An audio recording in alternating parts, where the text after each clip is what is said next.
Hey everyone, you're watching Conversations in Pop Culture, and I'm your host, Andrew Davis. And this episode is brought to you by my sponsors, BCW Supplies. I like my comic books to come pristine, and so please use my code to get 10% off your entire order. That is Pop Anime Comics. 10% off your entire order. Obviously save yourself some money, as well as I am also sponsored by my very own t-shirt currently up on Redbubble. And this is making fun of Taco Bell, Gundam, the most interesting man in the world, and Fallout.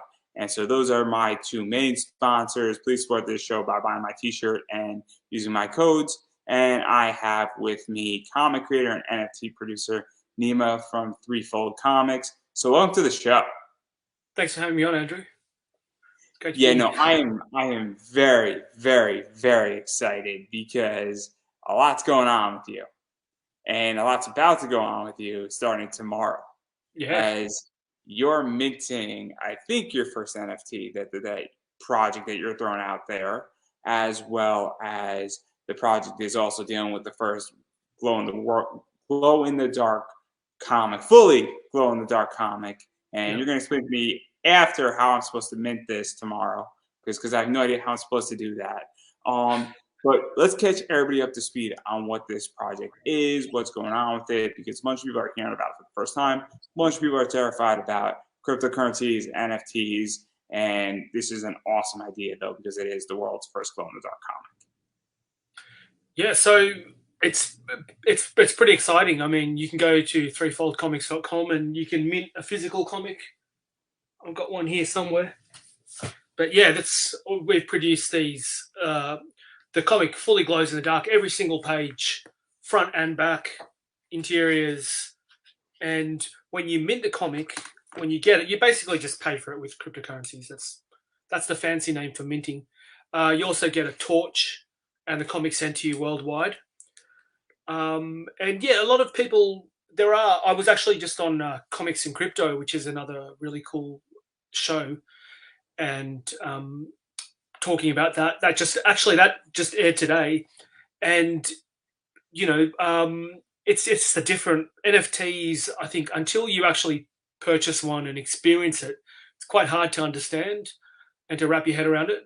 But the idea with this, for instance, is you get one NFT and the comic, and we send you what's called airdrops. So every year you get comic books sent directly to your wallet. So that's kind of the exciting kind of idea of NFT. It's kind of like Patreon but supercharged. I guess that's maybe one way to describe it. Yeah, let's even go into this a little bit, because obviously it's not just the NFT element anymore of this. It's also the physical side of it, where there are NFTs that it's just straight digital and there's Yes. no physical component to it. There's NFTs that have game applications. Yours has a physical comic book, world's first glow in the dark book. And so where did this idea come from? Because obviously in the NFT and crypto space, I think what's starting to happen is that you're now starting to see physical goods come out of NFTs, application uses coming out of NFTs, and then also, what you're doing, which is also providing airdrops and other reasons to hold on to the NFT or create value with the NFT at the Yeah, same that's right. time. So Yeah. this is where this gets really fun. And where did this idea come from? Because you're doing a bit of each of those things. Yeah, that's right. I just thought it was a much more interesting thing to produce because I've been involved in crypto since 2017, but really got deep in 2020 into NFTs and was really excited by what people were doing in the space. And yeah, the idea of having a physical, I mean, the idea for a physical glowing dark comic. I'll start with the comic itself.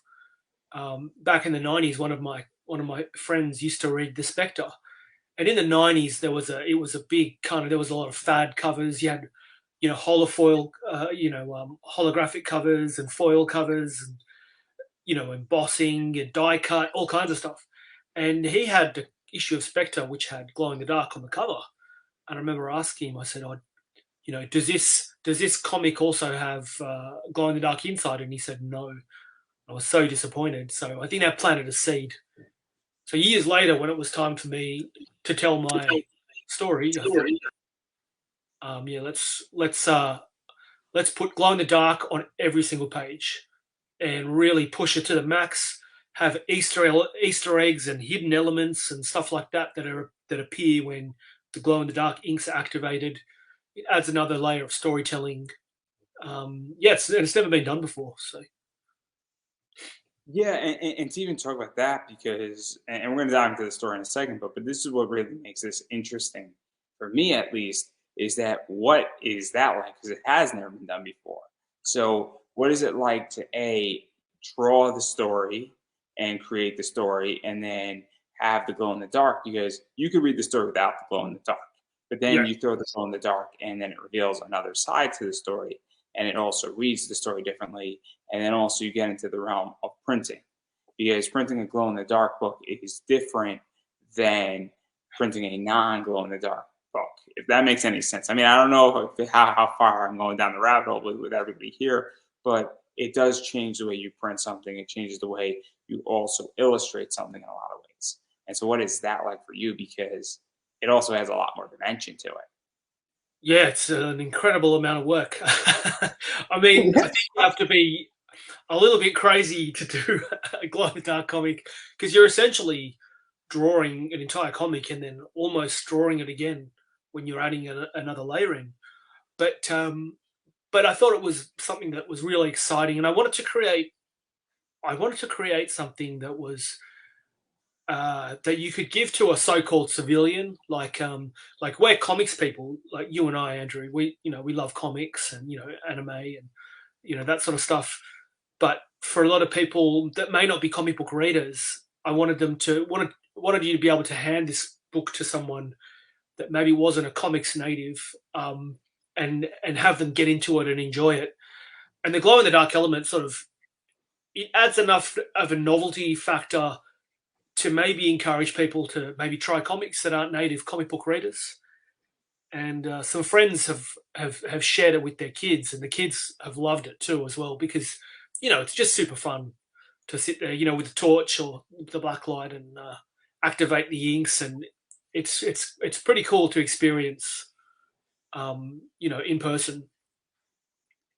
Yeah, and even to go further into this, because I think this is something that is fascinating as well, where obviously in this stage in comics, and with Kickstarter, that people crowdfund books, and those books are almost a novelty as well, where we see, covers that have UV, coating on it. We have glow in the dark covers, we have hollow covers, we have metal covers. And I feel at this stage, and I'm a comic book investor, I'm fascinated by your project because I view it more as an investment where at some point I actually think the book is going to be worth just as much as the NFT is going to be worth. Or I think, the value, and I view your NFT project, and I view that the book has also real value because it's the world's first glow in the dark book. And it might very well be that I could flip that book and it'll pay for the entire NFT to some degree rather quickly because like, this is a really cool concept. And once the mint is done, that's kind of the only way you can get these books. I think you're going to be able to get this story in a lot of different ways because getting this digitally is going to be a hell of a lot easier than getting it physically once the mint is done. And I find that really this is entering the novelty phase where this is saying, hey, we're doing a glow in the dark book. And so I'm curious how you feel because I back a lot of Kickstarters, and to me, this is sort of taking that up a notch, but also funding it very differently as well, where this is not crowdfunding, but it's similar to it. Yeah, no, I think you're very perceptive there. You're right. It is actually it is very similar to crowdfunding. In fact, I mean, when you back an NFT project or invest in it, you sort of become part of the team and part of the project, and it is sort of like you do with a Kickstarter or any other crowdfunded project, but it's that like to a more extreme level. It's sort of crowdfunding on steroids. I've heard it described as, which is pretty accurate, and yeah, and the idea was what to in fact have a physical and the NFT, and and have both of them sort of increase in value. And I hope people do, you know, get the comic and view it as an investment, and I hope that it does yield returns for them. because it is the first. It is the very first one. For instance, there's rarity scores as well. So depending on which one you pull, it'll be a second print or a first print. So for the books that are first printing, they may even be worth slightly more. But yeah, I mean, it's never been done before. And if you look back historically, like Teenage Mutant Ninja Turtles is sort of the first project for me that comes to mind. I think the first run of TMNT issue 1 was 1,000 issues, I think. And the first printing for that, is worth, quite a bit of money. And it depends on whether or not the project continues to build and what other forms it takes, whether there's a computer game spin-off or maybe an anime feature film or even a live action feature film. All that stuff can also kind of take a project to the next level. So you never know. With a lot of comics, they do get licensed in Hollywood and picked up, and Hollywood's is always looking for new things and exciting things to produce. So there's always that potential. But excuse me. Those the success though of what it does is out of my hands. I mean, all I can do is continue building and with the team. So we're going to table the NFT stuff because there's a lot of fun stuff with that, and even talking about Kickstarter as well with that too. But before we really dive into that, I do want to actually talk about what this story is about, because I think the story is just as important. Where pretty much it is a post-apocalyptical, guy whose clan did something horrific, and he sort of failed to stop it before, and then he leaves his clan. And then 10 years later, it's about to happen again. But obviously he has more skills, he has more knowledge, and this is sort of his story of dealing with that. And so what was this like really building him out and building this event out? Because we're really diving into, obviously a past event, it's playing a factor in the future, obviously righting a wrong, opposing your clan again in a lot of ways, and even dealing with, on a morality level, both, who are you loyal to? Are you also more informed of what happened the last time?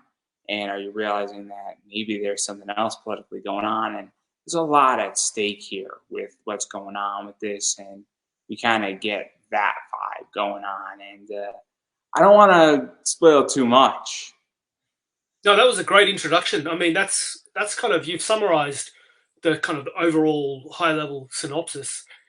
And I mean, that's sort of what it is. It's about someone who sort of has to face this situation again, and how is he going to deal with it?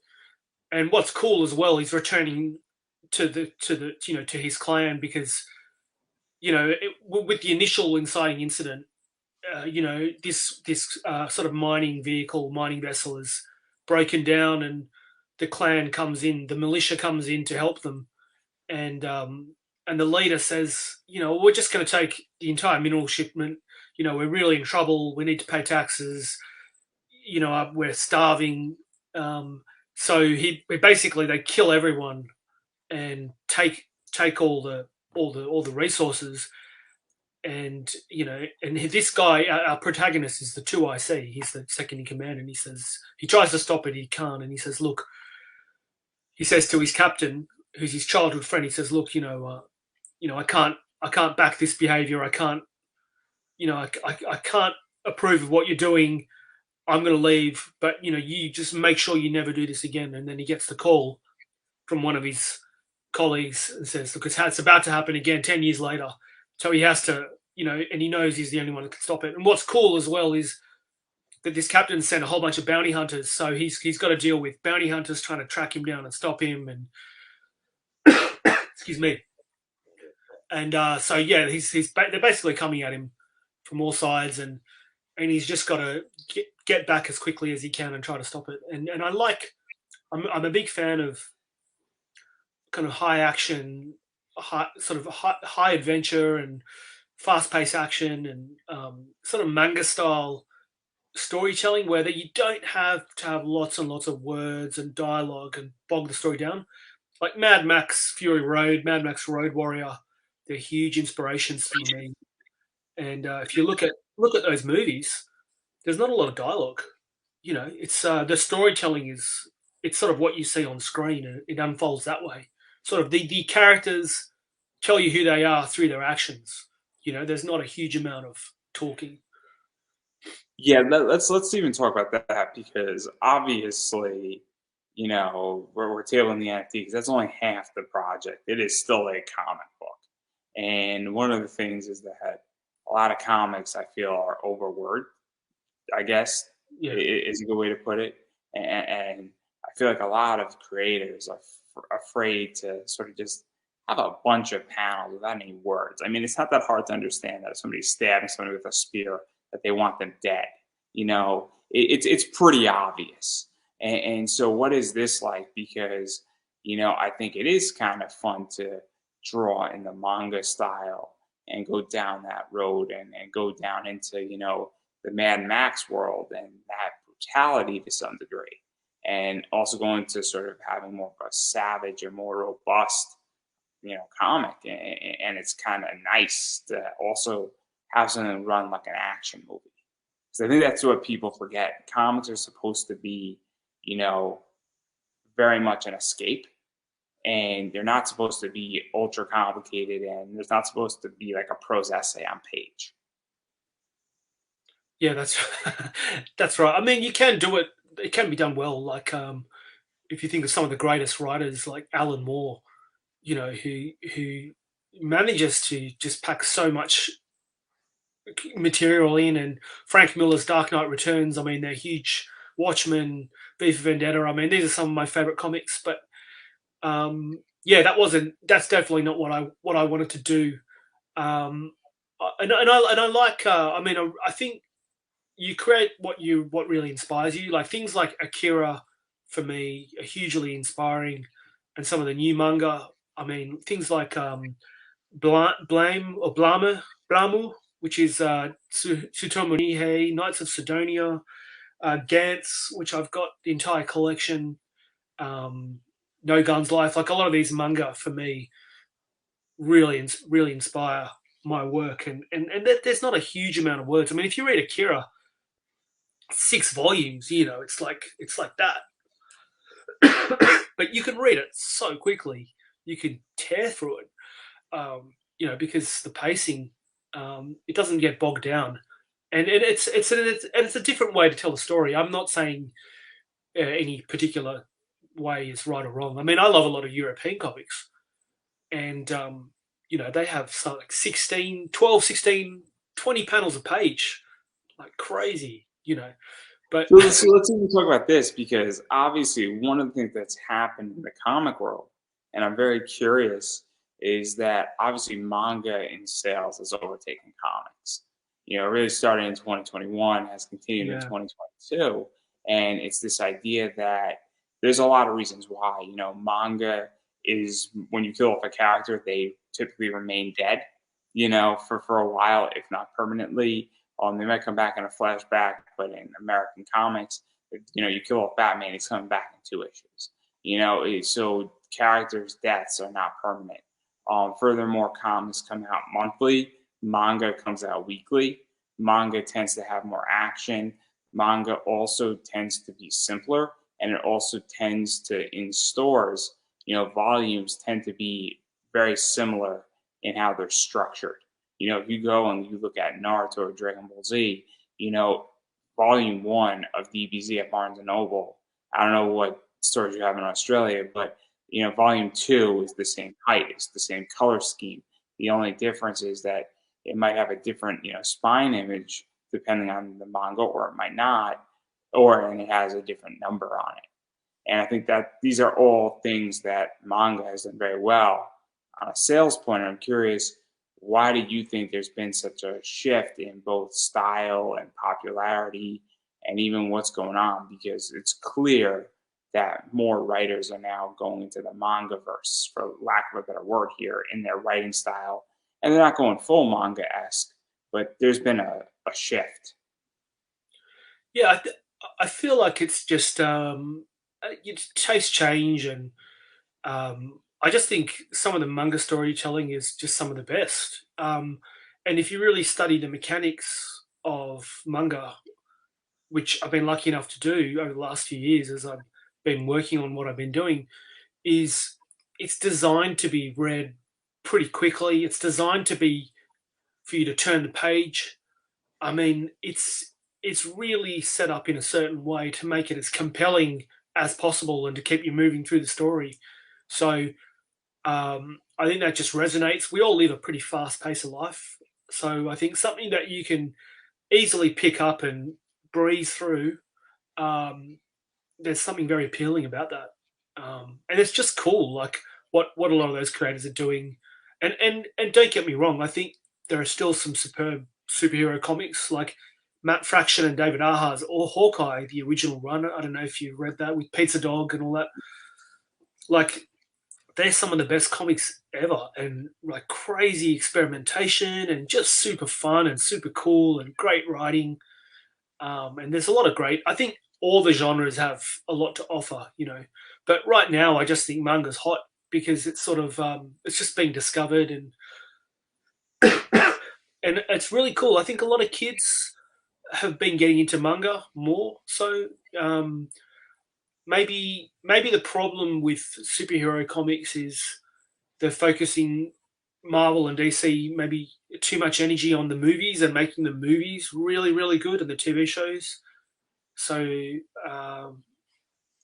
yeah, I'm not sure. I'm not sure why, but manga is just hot right now. You know, Do I you think also think that it's cost as well?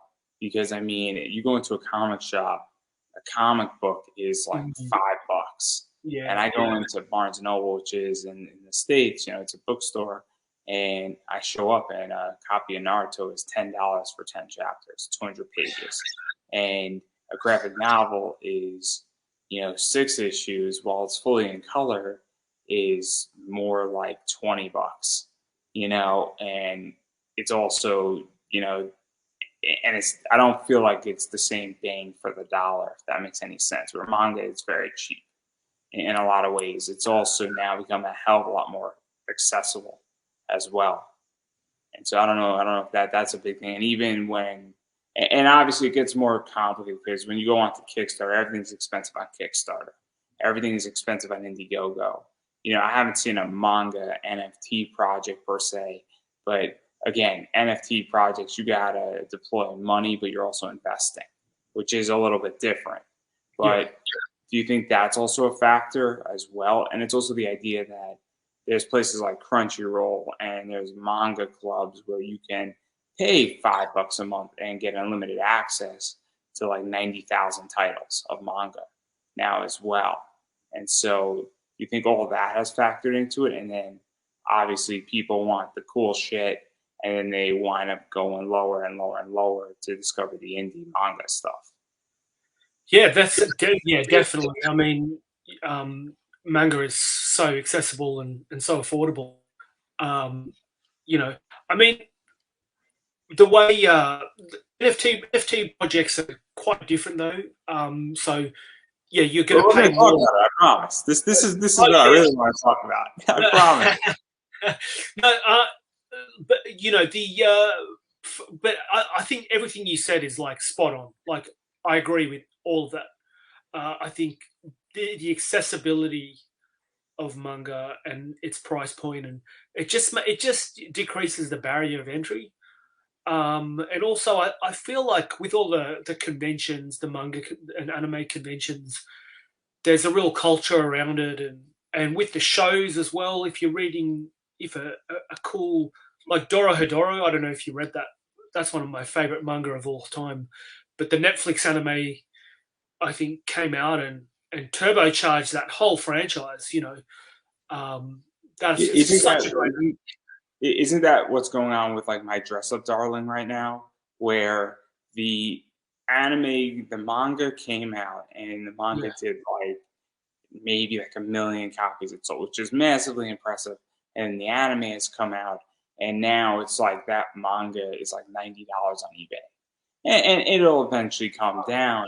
But the anime has supercharged that entire manga. It's almost like I'm trying to think of Rise of the Shield Hero is a good example of that, where it's crystal clear that the TV show and the anime has had a dramatic effect on the manga because people want the source material, and so it's super fascinating with what's going on there.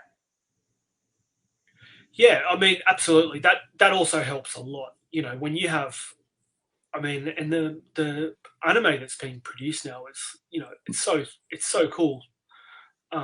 So I think, um, like when you have a really good series like that, it gets people into the manga. Like I remember reading No Guns Life by Kasuke Karasuma, which is an incredible comic book and incredible manga, and I was buying it off like digitally from Amazon Japan for ages before it was even translated. The anime came out, then they licensed the manga. Like, unfortunately, sometimes you won't get a series until it sort of the anime comes on.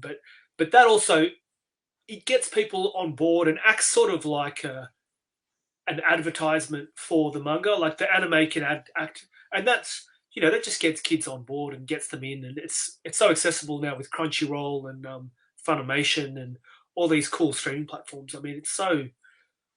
I mean, we're living in a golden age. Like if you love this stuff, because when I was growing up, I had to go and buy magazines that talked about mecha shows, and they would have a synopsis of Votoms, or that's how old I am, or a synopsis of these Gundam series 0083. Oh, look at these mech designs. Oh, like that.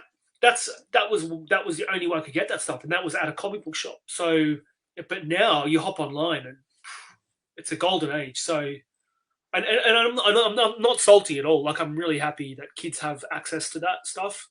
But yes, it's a different game now, man. Yeah. I mean, I'm 29, so I'm 29, and obviously I grew up where Pokemon was the shit, and Pokemon became not the shit. But I was still playing Pokemon. I was still watching all this anime, and a bunch of people I knew grew out of it. I didn't. I thought it was still cool. I was wearing anime T-shirts all throughout, middle school, all throughout high school. Nobody else was wearing this stuff, and I didn't care because I wasn't already one of the cool kids. But I love this stuff, and I was reading a lot of manga, watching a lot of anime, and now it's become very cool.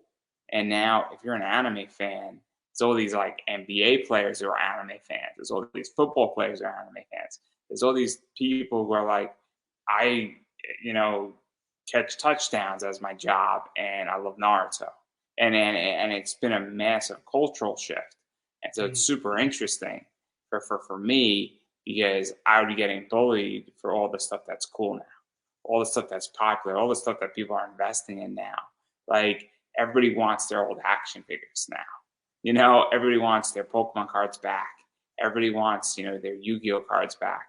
And I have all this stuff, and it's a weird world, and it just goes to show that if you're a nerd, it's cool to be nerdy now. Yeah.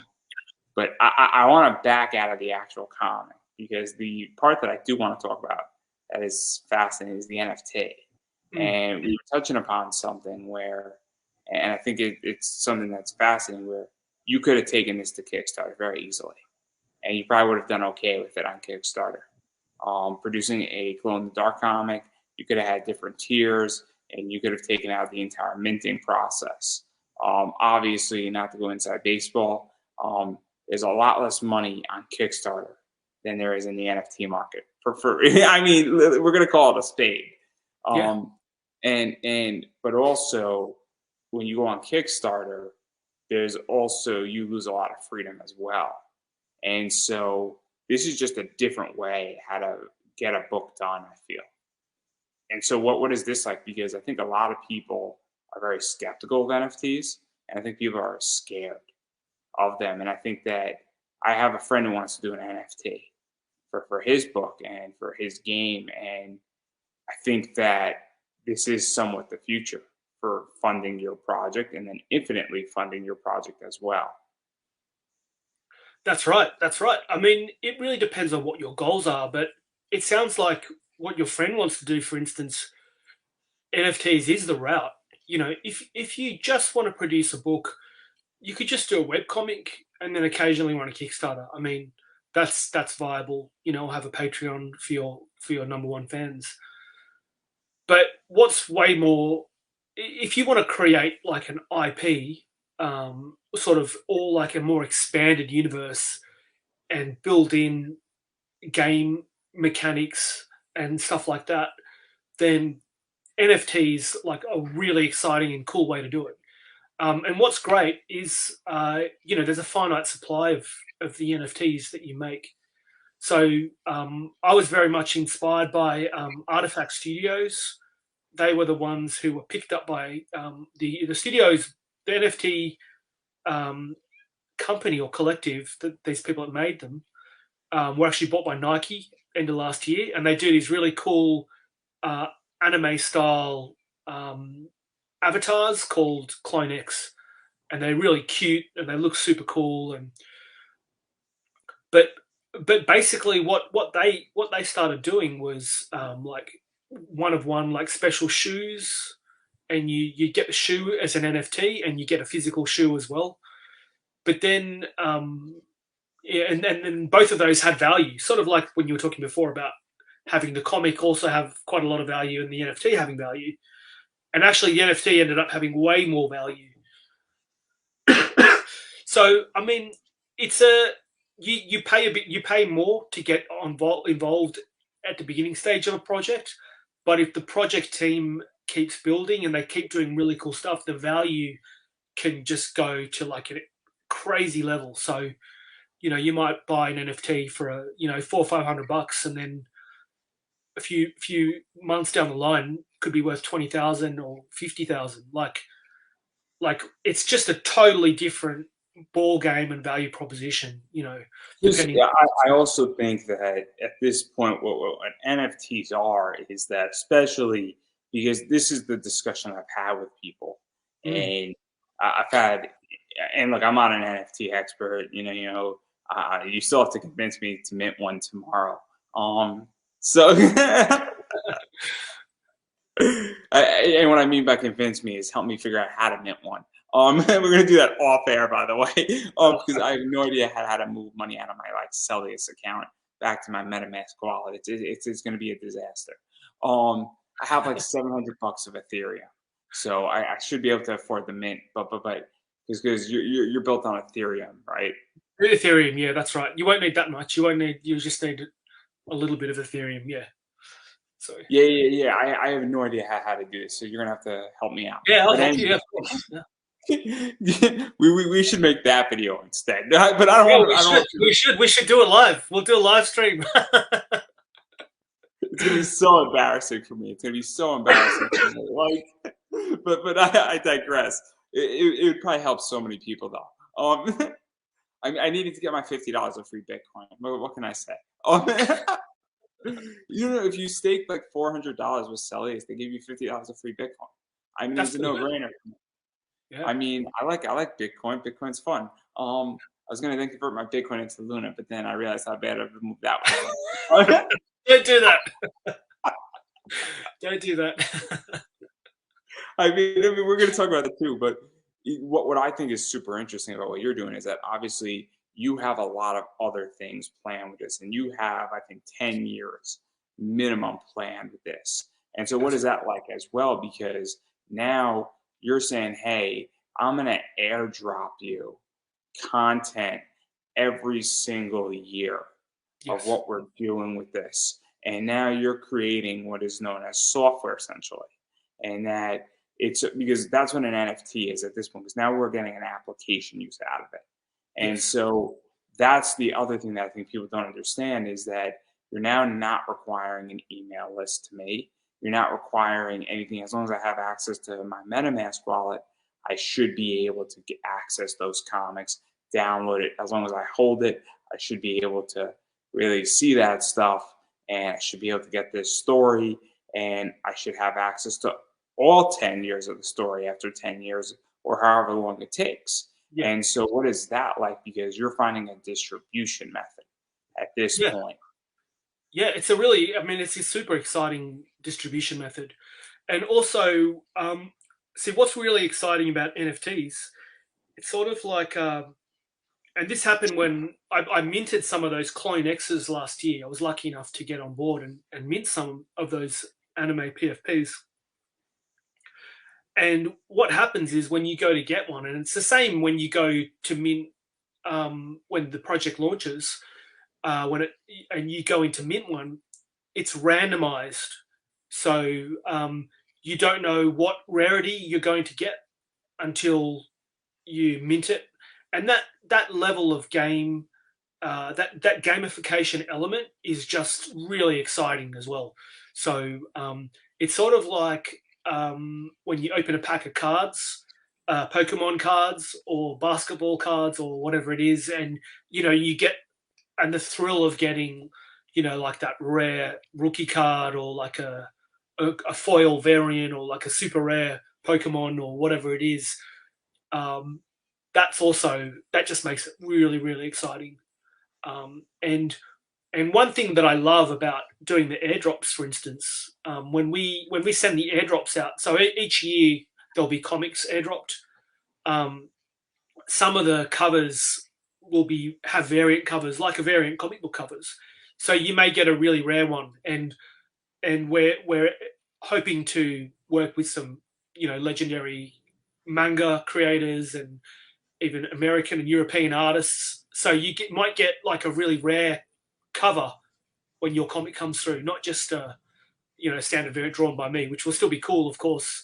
All the covers will be cool, but it's just exciting to get something rare, and then maybe you can either collect it or sell it for profit to someone who, let's say we were lucky enough to get a Frank Miller variant, and then someone can get one of only 100 Frank Miller variants, and then sell that for a profit. So I love the idea of, it's sort of like in Web3 we call it yield farming, or it's a DeFi term, decentralized finance, where you hold one asset and it keeps giving you more of that asset. Um, Yep. I know what yield farming is. I know what Axis Infinity is. I'm a dividend guy. oh, cool. I love dividends. Yeah. And I don't know. I am not. I practice yield farming in a different way. Okay. Where dividends are yield farming in a Yes. lot of ways.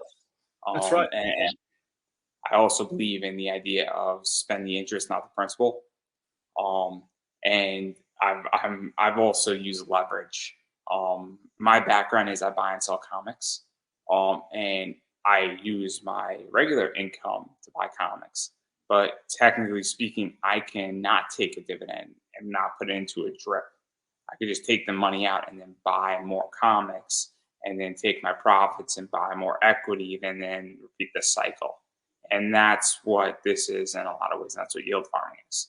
And it's really brilliant. I think a lot of people, and the reason we're having this conversation is that I want people to actually see this and say, wait a second, this is not as complicated as people are making it out to be.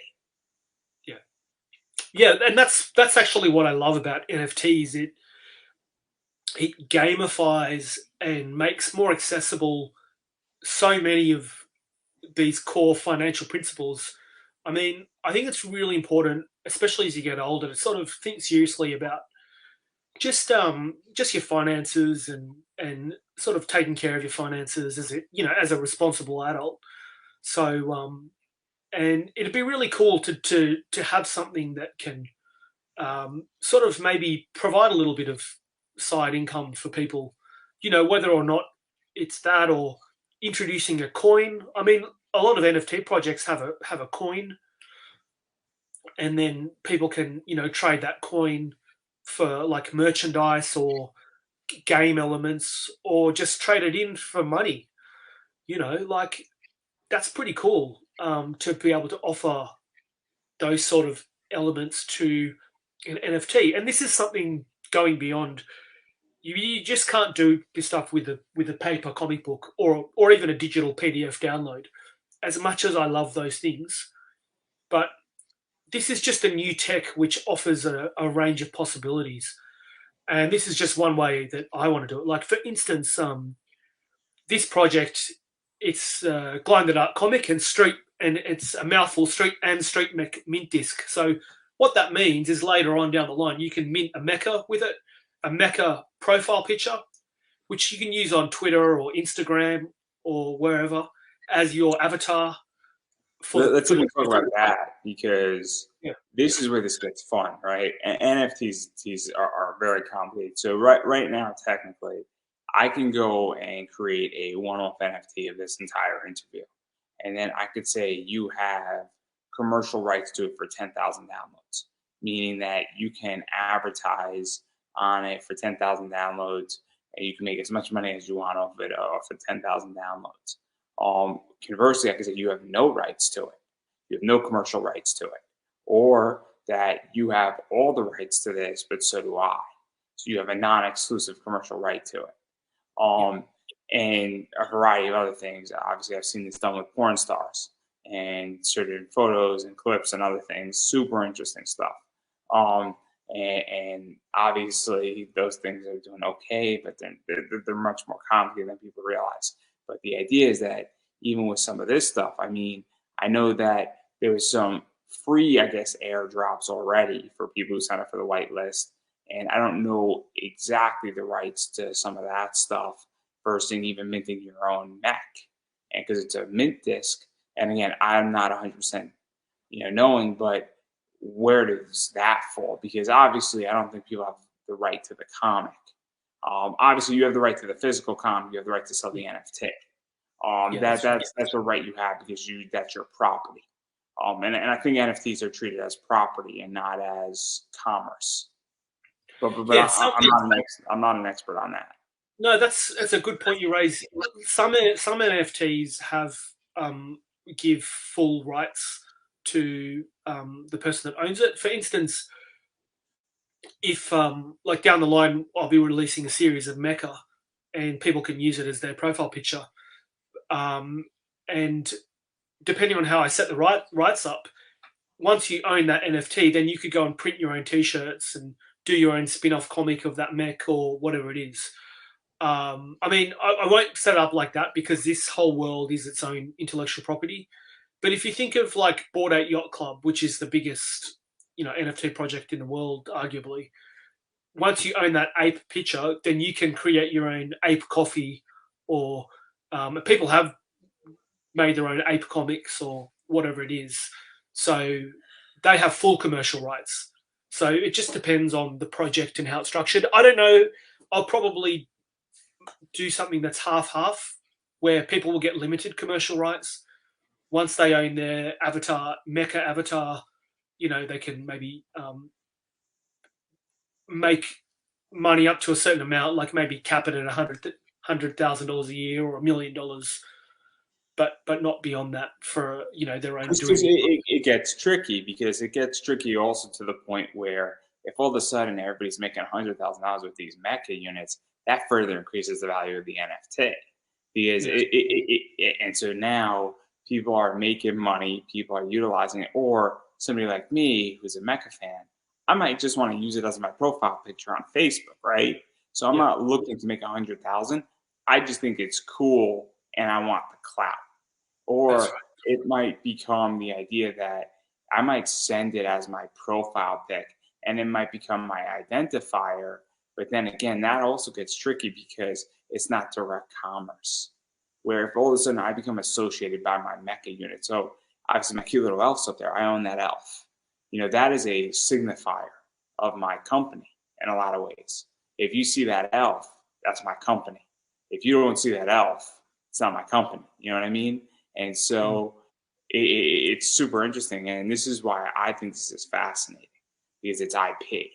And obviously, if I want to go create, I'm going to go create my own mechs, nothing against anybody else, but I have an idea for a mecha series.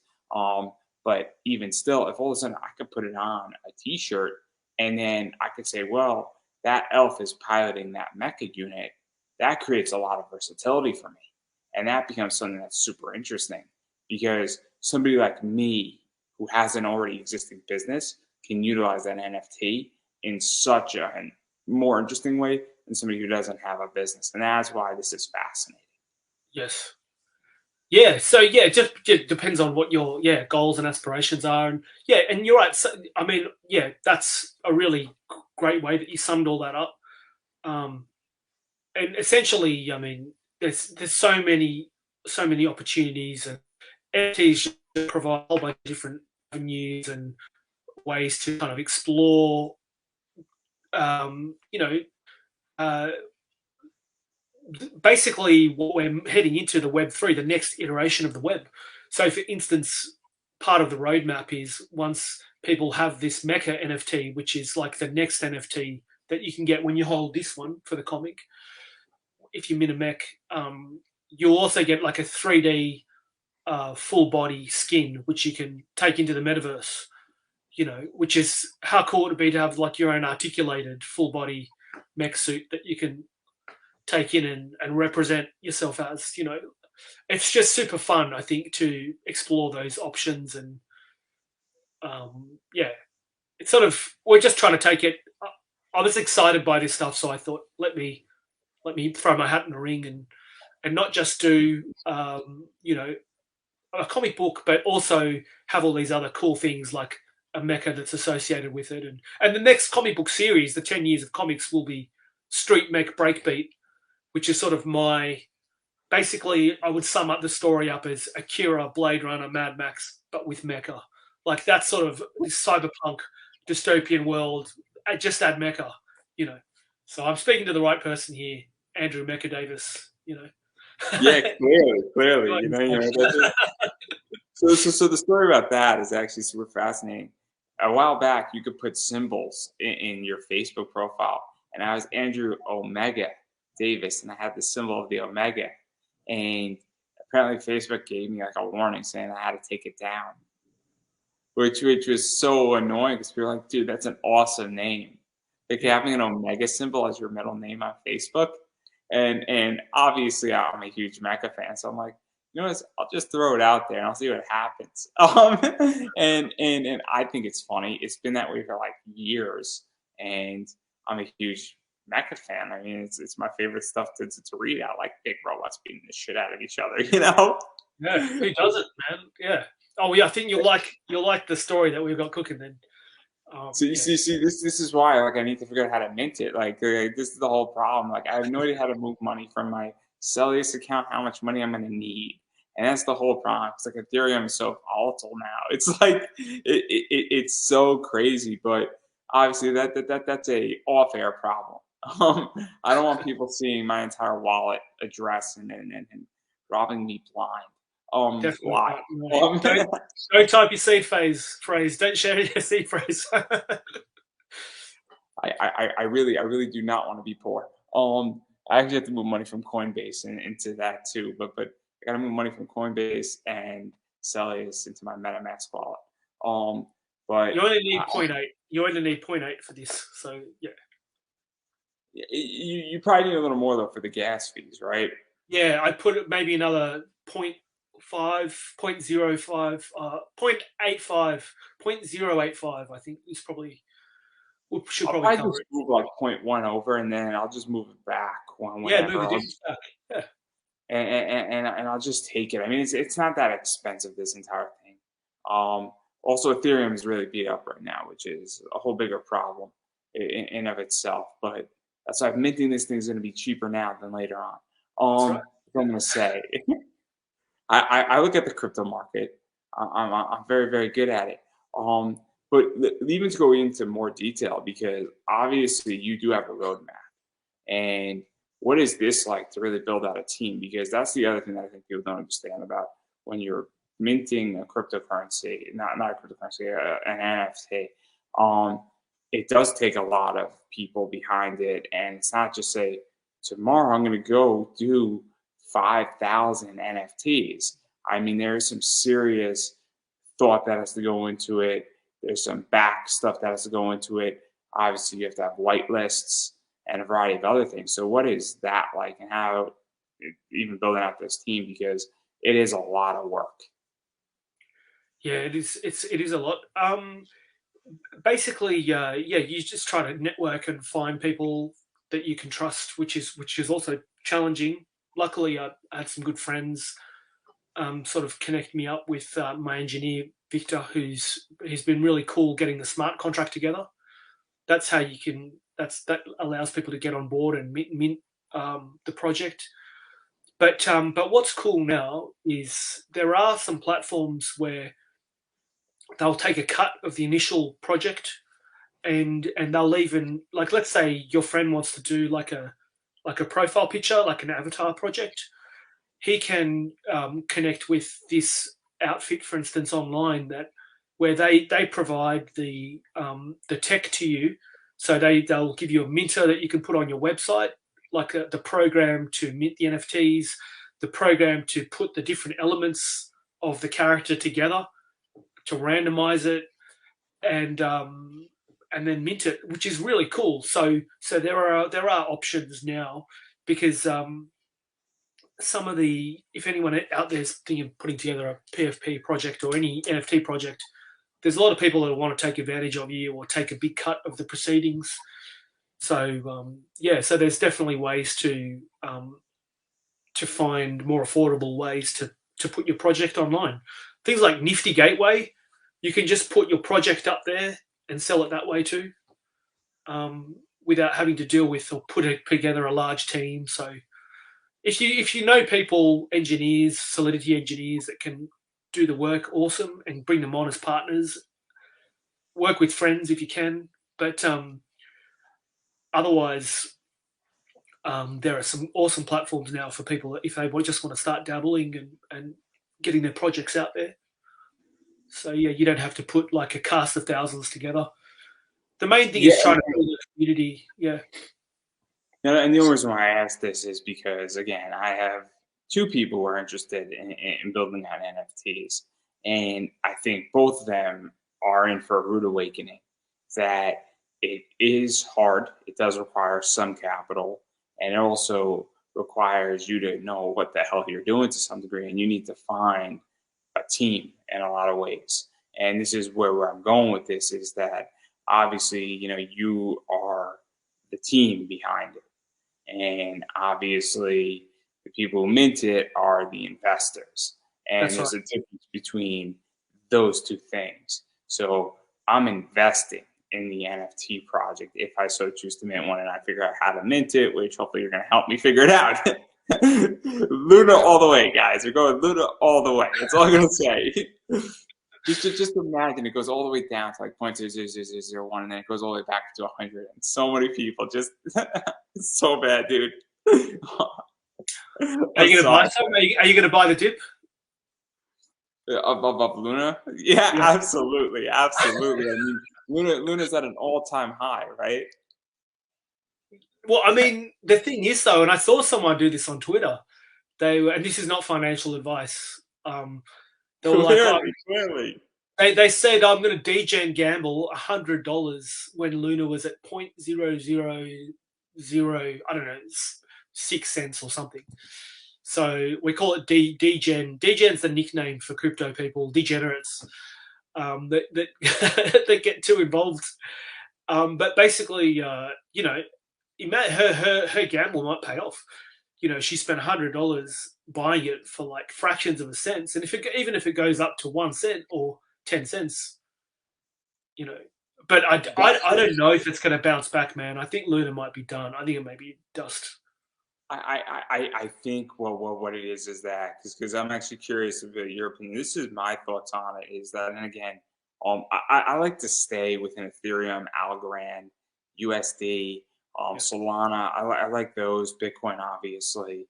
And there's a few others that I find to be fascinating. I find Avalanche to be interesting. Die. I'm a very boring guy. I don't believe in some like etchy coin, which is like Yeah. an anime cryptocurrency coin. I'm like, it has like an anime behind it and it has a game, and I'm like, this thing is gonna burn down like a motherfucker. I mean, and I thought Luna was pretty stable actually. It Um, seemed to be. Yeah. Yeah. It seemed to be. Yeah. but it's also the idea that it's half and half, and supposedly the death spiral, I don't know exactly how, because the way it was supposed to be programmed is that if one exceeds a certain value and everybody moves into the other, it should have stabilized it. And clearly it didn't do that. And but again, I mean, if you spend $10 and you buy Luna, and then it even goes up, as you were saying, by $1, I mean, you're rich, very rich, because it's now you're buying fractions of cents on it.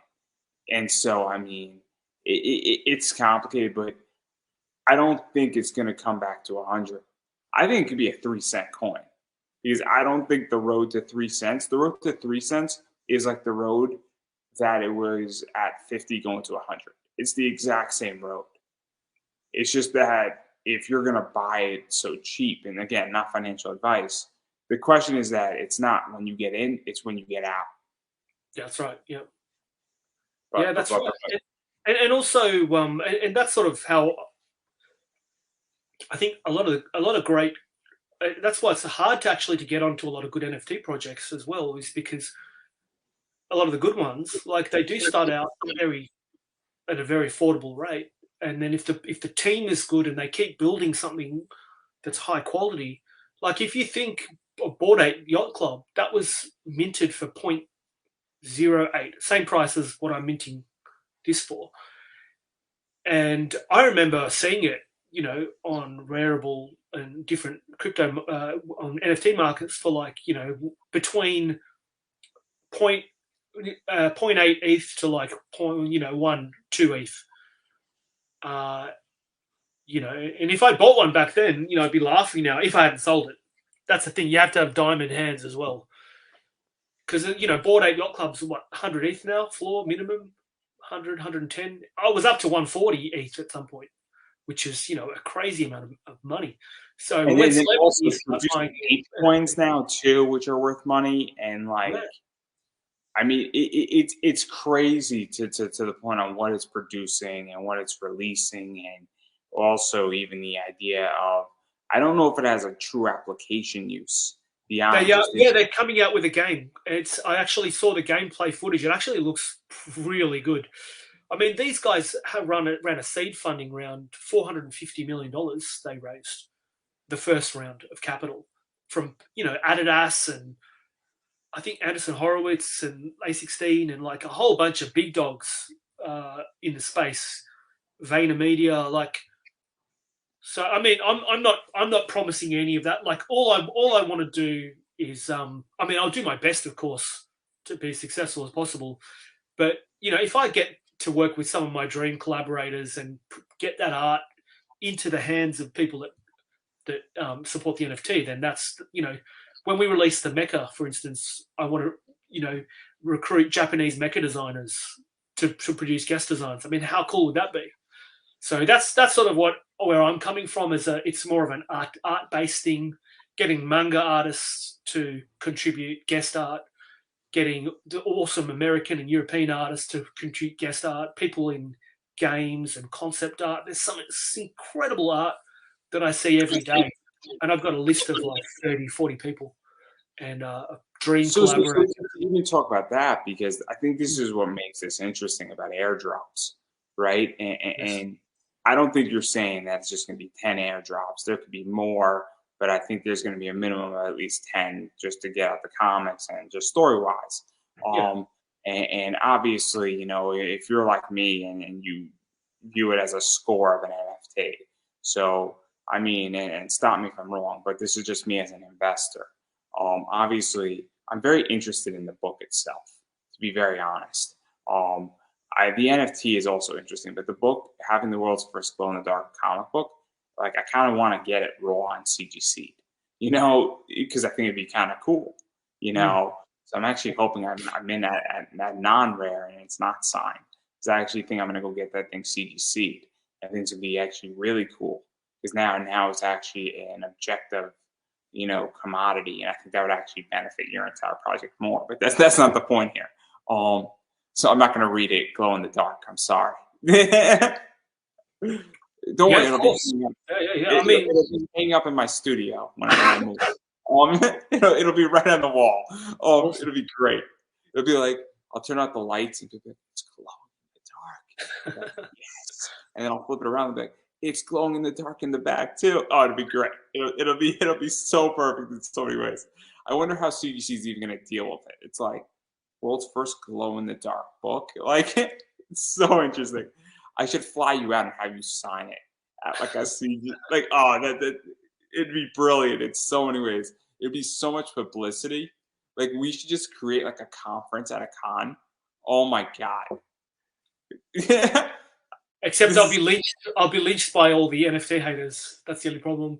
I think people in anime. I don't know if anime and manga people maybe don't care as much about NFTs, but in traditional comics, like I had to unfollow a whole bunch of creators on Twitter because they were just bashing this is NFTs and Web3, and I was so just like, see I was in that camp. So this is actually super interesting. So I was in the camp, and it took me a while to come around to cryptocurrencies. It took me a while to come around to NFTs. And look, I think that there are a bunch of bad NFTs. I think that, and I'm very honest about it, where I think about 10% of the NFTs are good. I think 90% of them are bad. I really do, because I think it's the .com bubble. Now the yeah, question is that what NFTs are good and what NFTs are bad, and that's the whole issue of figuring out. And it's also the idea of saying what risks are we willing to take. One of the things is that if I back this project, I haven't decided, but I'm leaning to thinking about minting. If I can figure out how to move money where I need to move it, um, you know, all of a sudden I'm going to then replace what I've moved back so that I minimize my risk, and I have ways to do that.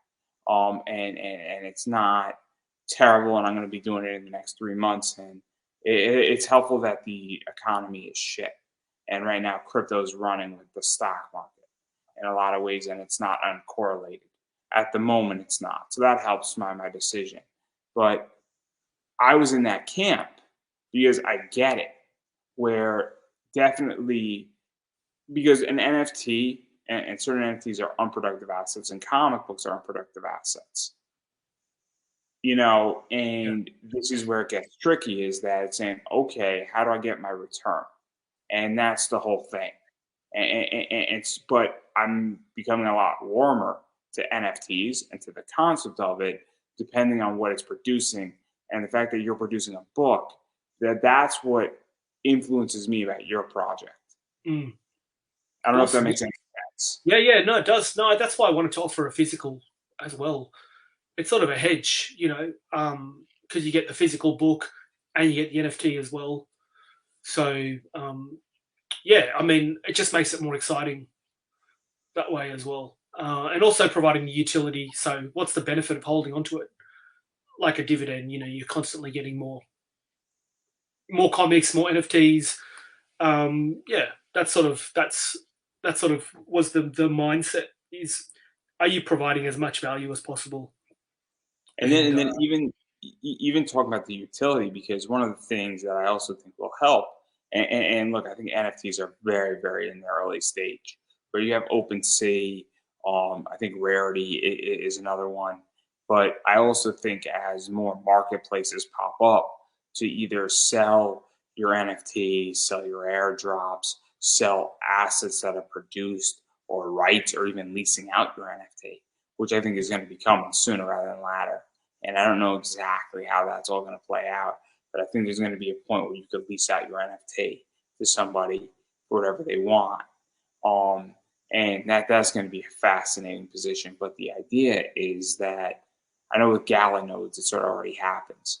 Um, but the idea is that what is that like for you? Because obviously, once this becomes normal and you could sell an airdrop on OpenSea, that also is going to change the value of the NFT. that's right.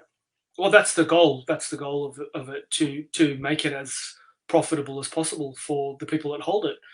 I mean, the airdrops for the initial mint disc will be on Harmony One, which is a green blockchain, very environmentally friendly, and that has its own marketplace. But when the Mecca PFP drops, the airdrops for that will be on Ethereum or Ethereum layer 2, and those will be ones you can sell directly in OpenSea, and that's when we as a project providing as much value as possible to the people that hold the NFT, because that's what it's about.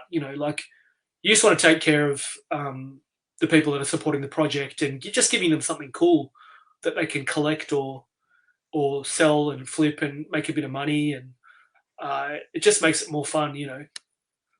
And it's what's the point of doing an NFT project unless, for me, that's the point of doing it. You're just making something that just has a lot more dimension and value add to people that support it. Yeah, And even going into that even further, because I think this is one of the things, and obviously, I'm sure you back a bunch of Kickstarters, right? of course. Yeah, yep. And so you see when somebody comes out with an issue too, and I hear people saying, I want to go into Hollywood and I want to think of my comic as more than just a comic book. I want to have a TV show, an action figure. I want to have a movie. I want to have novels. And obviously, a lot of them are taking more of a traditional route. And I think that, obviously, when you have the ability to mint a mech from this series, or you have the ability to do a short anime, or airdrop gifts, or a 30-second gift. I mean, I'm thinking about doing my own NFT project with some wrestling gifts. And I think that could be fascinating. And I have a friend who does something similar, but I want to do it more on like an 8-bit, anime vibe play, because I think it'll be fun. But you can do things like that, because now this is where this gets fascinating. And this expands the IP, but it also gives return rates. And it also acts as showing, hey, this is what this could look like.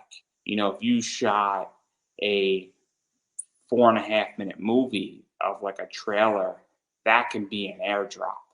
And now everybody has that trailer as an airdrop before Hollywood has it, essentially, or it could be almost an exclusive trailer to everybody in it. And so it just really, I think, expands the IP and also provides massive value. And that's the things that it's just a different way how to do it. And also, I think it gives more freedom in a lot of ways as well, because you control the ebb and flow. That's right. Yeah, yeah, yeah. No, exactly. It's like you read my mind.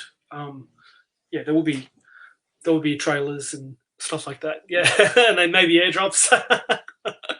I don't want to say too much. I mean, the best projects under promise and over deliver. So that's what I want to do. I don't want to. I mean, I like to give hints of like what we have planned and what we want to do, but I don't want to. I don't want to promise too much and not deliver. Rather do it the other way around. Just this is what we have planned, and just tease a little bit to get people excited, because I think some people, like, if I was going to invest in an NFT project, like, this is what I'd want to see. So I'm only producing what excites me and what I'd really love to see. Like, I really want an awesome, mecha profile picture, and that gives me cool airdrops of comics and art and music, and maybe the odd CG trailer. Like, that'd be awesome. Maybe a full body 3D mech that I can put inside my, because we'll probably all have, and some projects have this now, like your big warehouse space, and you may want to park a few mech in the corner, uh, you know, uh, to kind of show off, or have an art gallery inside your space, your metaverse space. I mean, it's cool. So what are you going to decorate it with? So yeah, the idea is to produce really cool art for people that they can sort of deck out their metaverses. Yeah, and it's also, I mean, you mentioned music as well, and cool beats, and also cool songs, and some cool information, and certain things that have a certain vibe. I mean, obviously, everybody has played a mecha fighting game. Everybody has played or heard Cyberpunk 2077, and having even something of that, where now you can take that music, and even if you don't have the rights to it, you could possibly download it onto your phone in a lot of ways, and now you could listen to it, and now you have an exclusive track that somebody who doesn't have the NFT, you know, Yeah, doesn't. which reminds me, before I forget, you can actually, anyone that whitelists for the project, that's like just putting your name on a pre-sale list with your Ethereum address wallet. But essentially, anyone that goes into whitelist will get 2 free airdrops every 24 hours. I'm sending out 2 Harmony NFTs. One of them gives full commercial rights to a 4-track EP, electronic soundtracks, and it has art and the comics. And the other one is my Akira remix. I did a soundtrack remix for Akira. It's an electronic soundtrack remix, so people can play that in lieu of and kind of have a different experience. So everyone can get 2 free airdrops as well, just for like signing up for the whitelist.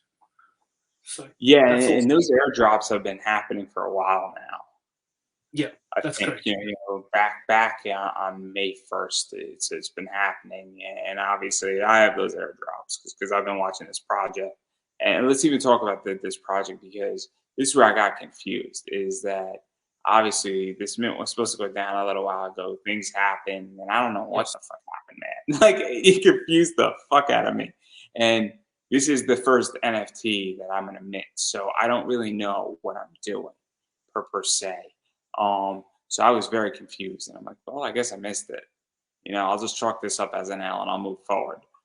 So what happened? Who missed it? What's going on? And what does the Yeah, so actual event look like? Because that's the real question here. yeah, we weren't able to launch. There was a problem with the minter, and so yeah, unfortunately, we weren't able to launch on the original launch date. But we've run various tests, and everything's working now, which is awesome. So we've got it all airtight. So we're tomorrow morning. US time, PDT 9 a.m. 12 p.m. EDT, Eastern Daylight Time, is when the whitelist sale starts, and then at 4 p.m. PDT, anyone can just come in and mint it. So it just gives people a little window in case we sell out within that first the first few hours. It just gives people a chance who have been adopting and getting on board early a chance to mint first. But to be honest with you, with the state of the market, I don't think it's going to sell out. Whether or not you're whitelisted, it doesn't matter. Probably take a couple of months to sell out, given the state of the market, because NFT and crypto markets at the moment are hurting. And this also isn't a profile picture project. It's a comic, and it's got a lot of utility of multiple ongoing comics. So usually they take a bit longer to sell out, which is fine. But you haven't missed out, which is good. But yeah, anyone who whitelists will get a couple of free airdrops. So yeah, if you go to threefoldcomics.com, anyone who's interested can. And there's loads of videos for like how to set up a MetaMask and pop a bit of ETH in. I'll help Andrew now if we hop off the live stream and put. It's just basically you just transfer a bit of money in your MetaMask, and then when the minting is ready, you just connect your wallet to Ethereum. You just connect your wallet, and a form will come up saying name, address, etc. Put in all your details, and then mint. And what will happen is your details will be recorded, and we'll send the comic to you. But when you mint it, you get the NFT straight away, so that'll appear pretty much straight away in your MetaMask wallet or your Wallet Connect wallet or whatever it is. So that's kind of how that works. It's not too hard. It's you just need a bit of ETH. Yeah. I need to figure out how to move my money from my Celius wallet to back to my MetaMask wallet. That's just move 0.1 across. Yeah, it should be good. And then I have some I'm going to move my Coinbase stuff, and then I'm going to move some other stuff, and then I like to gather my interest with Celius or whatever it's called, because that's always fun, and staking is fun, and making my little 5% because I'm lazy and I don't know how to use liquidity pools, and liquidity pools are a pain in the ass anyway, and which is a different discussion completely. But again, I'm happy with my 5%. I'm a very basic man, and I like to simplify everything. But obviously, there's a lot going on, and you sort of just answered my next question, where I was going to ask, obviously, what can people expect? How do they mint? With everything of that nature, you just answered, which I'm super excited for. And obviously, there's a bunch of stuff going on, and I think you also said, I have a feeling anybody who wants to mint this, whether they get on the white list or they get on the open public list, it's going to be a pretty open NFT, because I think, what is there, like 6,000 of them, give or take? Yeah, I think it's 8,800 and something. And anyone that purchases the NFT in the first 7 days, we're sending an extra mint disc NFT to them. Well, we're doing an airdrop, an Ethereum airdrop, one week after. So after launch. So just to give a bit of extra value, and that way, everyone who mints one will have another one. It'll have the same utility, the same functionality. It just won't have an extra. You won't get a physical comic for the second NFT. That's the only difference. But we just wanted to give as much value as possible, and to kind of encourage people to act early. Yeah. Yeah, no, there's a lot of stuff going on. So obviously, I do want to back out of your NFT, and I do want to talk about Luna. Because no, I don't want to talk about Luna. We all know where that's going. Um, Luna's a disaster. I am very confused on Luna. That's all I'm going to say. It's bewildering. I definitely agree that it's not bouncing back to $100 anytime soon, if ever again. Yeah, I think it might be done. I'm not an expert, but yeah, I think they may have done their dash. It's one of those things, and wasn't the one of the founders of Luna behind like BitCloud? Yeah, I think so. Yeah, I think they were behind a failed initial project, and which It, yeah, it all sounds pretty dicey to me. Yeah. I'm curious, because where do you think the crypto market is actually going? Because obviously, I don't get to talk to people about finances, and I am a traditional investor. I'm what is known as a stock investor, dividend investor. I buy and sell comics, and I move my profits into cryptocurrencies and the stock market, because I am diversifying my income. And obviously, I think we're in recession mode. I am very bearish, but bears make money and bulls make money. And what is the rest of the quote? Do you know it? No, no. What's the last part? Pigs get slaughtered. Yeah, that's good. Right. Bears, bulls make money. Bears make Yeah, money. Pigs get slaughtered. yeah, Meaning that you have to know when being greedy is enough, right? yeah. That's good. I like that. Yeah, that's yeah. It's one of my favorite quotes in financials. So, where do you think we're going collectively with crypto? Because I have my thoughts, but I'm curious of yours. Yeah, I mean, I think you're spot on. I think we're heading into a recession. I think the chickens have come home to roost. Last time we had a recession was about to kick off just before, as COVID was popping off, and the government just printed a bunch of money and sort of kind of to pave our way out of it. But I don't think they could do that again. I think we're headed for the next bear market, but the bear markets provide a lot of opportunity. For people that are prudent and just keep their heads down and making sound financial decisions. Those people will benefit greatly next time the next bull market happens, when the next bull market happens. So, I mean, I'm with you. I think we're headed into, or at the beginning of, a recession. I think some people are saying it's not here yet, but I'm pretty sure, that's happening.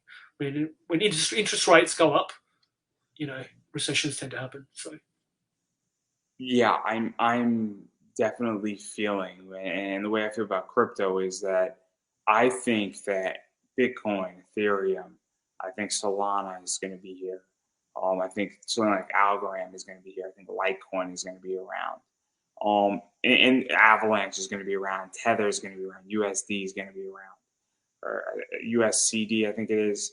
Whatever. USDC. Yeah. The United States stablecoin. I think DAI is going to survive. I think something like Etchy coin. I think all these altcoins.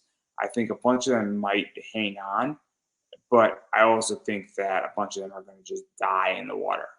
Yeah. And I think I don't think Ethereum is going to go out of business anytime soon. I don't think Bitcoin's going out of business, but I think that and this is just my opinion. It's not financial advice. It's like good stocks. Coca-Cola is not going out of business anytime soon. Oh yeah, no, of course not. The blue chip, kind of quote unquote blue chip, but the bigger projects I think will definitely continue building. I mean, that's where we're headed. Look at Facebook's pivot into Meta. Look at, I mean, it's just whether there's the next iteration of the internet. I mean, do you if you had the chance to go take on a time machine back to internet 95, 96, would you? I mean, I would, and I'd buy a bunch of Amazon stocks and Apple stocks and eBay stocks, and the key is choose the winners, choose the projects that are here to stay long term, that have the vision, and avoid the 98% of projects that are going to fail. We're early, and there's a lot of dicey stuff out there, but there's a lot of good projects too. So I think if one does research and just chooses the winners, you can do extremely well. So it's just a case of, and it sounds like you've got a good head for it. So I think you're going to do extremely well, man. Yeah, there's also a great saying where the winners eat the losers, and you know who said that, right? No, who said that? The Bitcoin god, Michael Saylor. Oh yeah, yep. It's fact, man. And then I mean he didn't invent it, but he's the most recent guy who said it. Where the winners eat the losers. Look at Facebook ate Instagram, and people hate Facebook and they've left Facebook, but Instagram is still kicking, Facebook is still kicking, and they're going to eat all these smaller companies. Look at Apple. Apple dominates computers, it dominates the cell phone, it dominates everything it touches. It's going to eat the losers, Yeah. and that's why diversification in sectors sucks. I mean, the only other company that I'm going to buy that's going to rival Apple is Microsoft. For that reason, because Apple can't eat Microsoft, and Microsoft can't eat Apple. They have to coexist, but Apple can eat HP. Oh yeah, absolutely. Yeah. No, you're spot on. Yeah. But anyway, I do want to ask you a few more questions about comics, not related to your project. So, who wins in a fight, Batman or Superman? We've already read it. Batman won. Dark Knight Returns.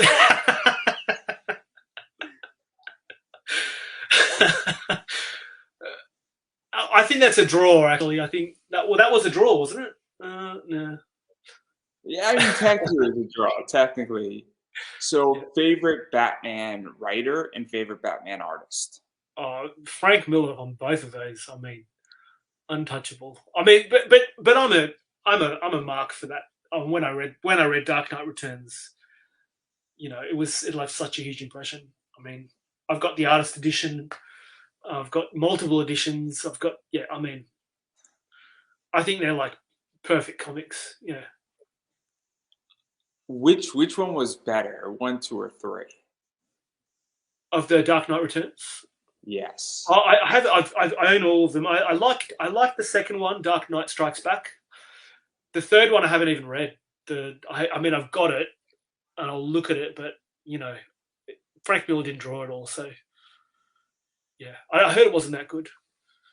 Have you read? That's all I have. That's all I have for you as far as questions. And cool. I do want to give you the opportunity. Obviously, where can people find you? Where can people hit you up? Where can people follow you? All that fun stuff. Thanks, man. Yeah, threefoldcomics.com is where they can meet the project tomorrow morning at Threefold Comics on Instagram, Twitter. Facebook. Yeah, we've got a Discord chat. It's not that active at the moment, but it's just more for like if people have questions around minting time, they can come in and pop in the Discord and sort of ask questions. But yeah, I'm on all the social media platforms at Threefold Comics. But thanks for having me on today, man. I really enjoyed. It was really cool chatting all things Yeah, comics. and all I'm going to say before you got to peace out and before we end here is that obviously, if you want to get in on an NFT project, you like the concept of the glow in the dark comic, you like what you heard, you're fascinated by this, you think the story's cool, obviously you can mint it tomorrow. And Ethereum, price, fluctuates, but it is 0.08. Obviously, you should probably go with 0.1 just in case gas fees are complicated, all that stuff. And obviously, I think there's a bunch of information on your website that is helpful. And if you are having an issue, obviously the Discord group should be helpful, as well as there's a variety of other, I guess, trying to think of the word here. FAQs is a good example. So that's something you need to pay attention to. And on that note, obviously, support what I'm doing, share this interview out, check out all my socials. Appreciate it. And on that note, I'm going to give you the final word. Yeah. Thanks so much for having me on the show. And I hope people that are maybe haven't dabbled in NFTs give them a shot. And this is, I think, a really great first NFT project. So give it a shot. And you hedge your bet with a physical comic too. And a torch. Batteries included. Free worldwide shipping. Yeah, give it a shot. I don't think you'll regret it. Well, on that note, everybody, that is a wrap. Thanks, everyone.